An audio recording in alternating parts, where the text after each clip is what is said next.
right, hey everybody, thanks for joining Crystal over here, Little Creations by Crystal. All right, so here is the tutorial that I have on my blog today to make your Wi-Fi password encoded so that you never have to look it up again. Obviously, this black square or rectangle here is just for security purposes, but basically this is the way that it ends up looking. And obviously this tutorial is using Silhouette Studio version 4. So let's go ahead and get started. And the first thing you actually have to do is get your QR code. So I'm going to come down here to Safari and I'm going to click. You're basically going to come up here and type this address, the QR code.tech, tec-it or it.com, and then just slash. You don't have to put the en, but when you go to the website, it automatically has it. So I'm just going to hit enter here. This is the website that I need to go to. When you get to the website, you're going to come down here to Wi-Fi, click on Wi-Fi, and you fill in your information. So you fill in if you have a WEP or WPA. I have a WPA. You would put your network name, and then you put your password. When you do that and you hit enter, it will automatically generate your code over here. Okay, so over here, there you go. It'll generate your code right here. Once it generates it, you click download. Okay, once you download it, it shows up in your downloads, QR code. I already downloaded mine twice actually, so there it is. All right, so now we can go back to Silhouette Studio. Okay, let me go ahead and just move this off to the side so that we can focus. Okay, so what you're going to do here is you're going to go to File, Library, Import to Library. I already have mine in my library, but I'm just going to show you really quick where to find it. You scroll down. Hopefully yours is in alphabetical order. Please don't mind my mess here. I need to organize it very soon. You find your item here, so QR code. You hit OK. And it automatically is going to download it into your library. Okay. Then you're going to click it twice, and bam, you've got it on your page. Now, I'm going to make it a little bigger because I want to be able to see it well. You have to trace this. This is a PNG file. So I'm going to click on it. I'm going to come over here to the right-hand side, and I'm going to open up my trace menu or my trace window. I'm going to click Select Trace Area. I want to trace the entire item or the entire image. I do not want my high pass filter on, so I'm going to leave that off.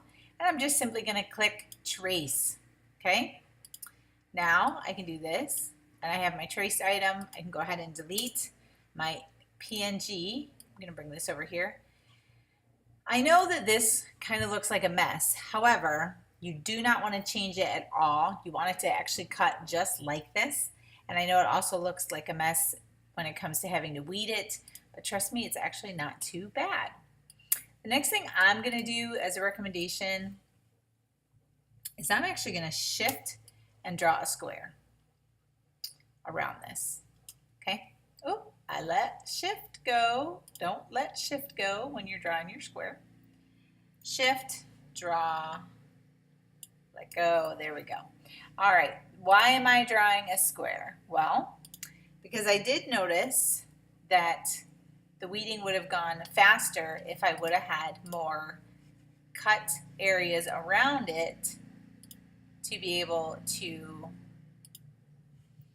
just, peel it away. Like when I started at the right corner, it was going down both sides and it was just kind of a mess. So now I'm going to draw or grab a line over here in my line menu. And I'm simply just going to draw some lines from the outside in so that my machine cuts these lines. It doesn't matter if they're straight. None of that matters. What this is going to do for me, I'm actually going to bring it down to this line right here. Just make sure you don't cross your line, which I did, so I'll have to fix that one. But I'm just going to draw some lines so that it'll cut easier. It's not that it cuts easier, it's that it makes it so much easier for you to, dang it, I'll have to fix that one, to weed. Okay, boom. Sorry, I've had a long day, so I'm a little tired. Boom. And let's do one more right here.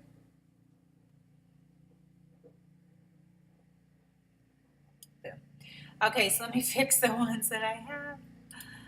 Man, Crystal. There we go. I love that I love how easy it is to manipulate stuff in this software. One of the reasons why I'm actually switching, I've had a lot of people be like, why are you switching? This is why. Makes it a lot easier. Okay, so like I have to back this one up, back the truck up, buddy. Okay.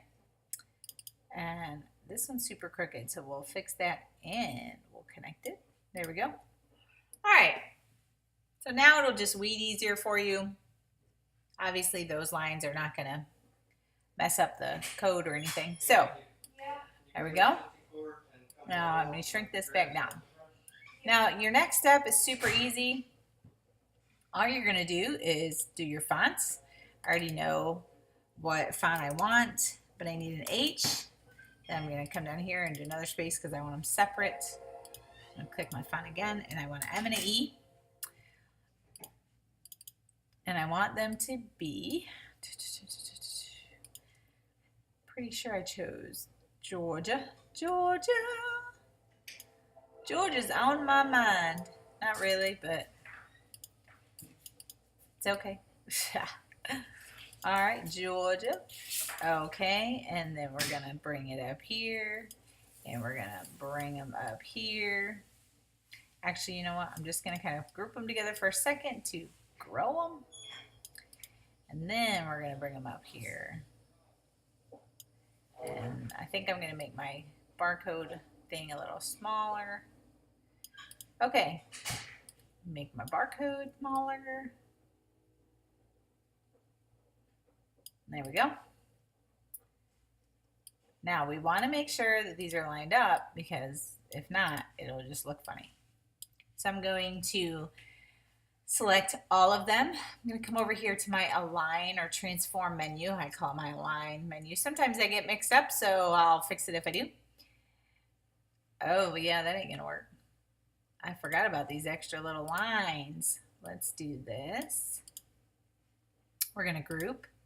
There we go. Okay, now we can align. Okay. Okay, good. Just making sure everything's kind of lined up. Nope, nope, not that one. Sometimes I get confused. I'm sorry. And we're going to line up. I want my letters. Hold on. We're going to line up our letters so that they are even on the bottom. There. Now this, we're going.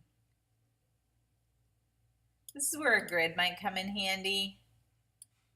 I just don't have my grid on. I don't feel like turning it on. So, okay, that looks about right. Let me make sure it's vertically spaced correctly. Why isn't that connecting? There we go.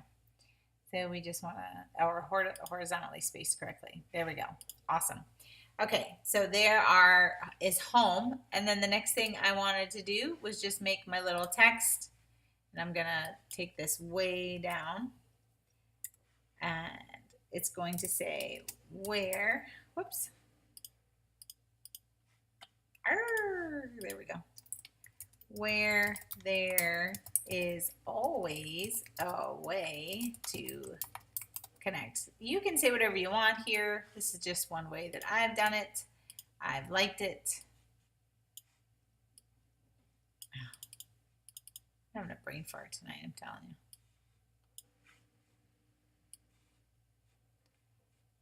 There's always a way to connect. Okay. And then I'm going to move it back over here. I do make it smaller.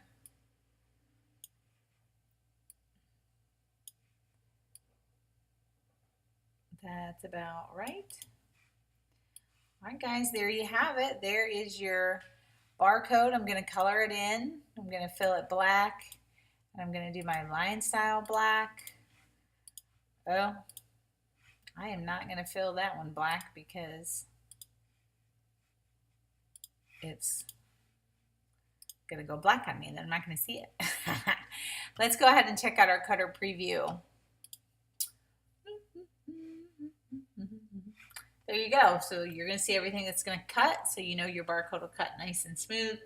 And like I said, the weeding isn't too bad. You just got to kind of go slow with it. Make sure you have your pressure really good on here. I unfortunately cut this on my Eclipse, not unfortunately, but I'm waiting to get my Cameo 3. So this was cut on my Eclipse. But anyway, guys, if you have any questions, please let me know. It's pretty simple, and I hope you guys have a great night. Thanks. See you till next time.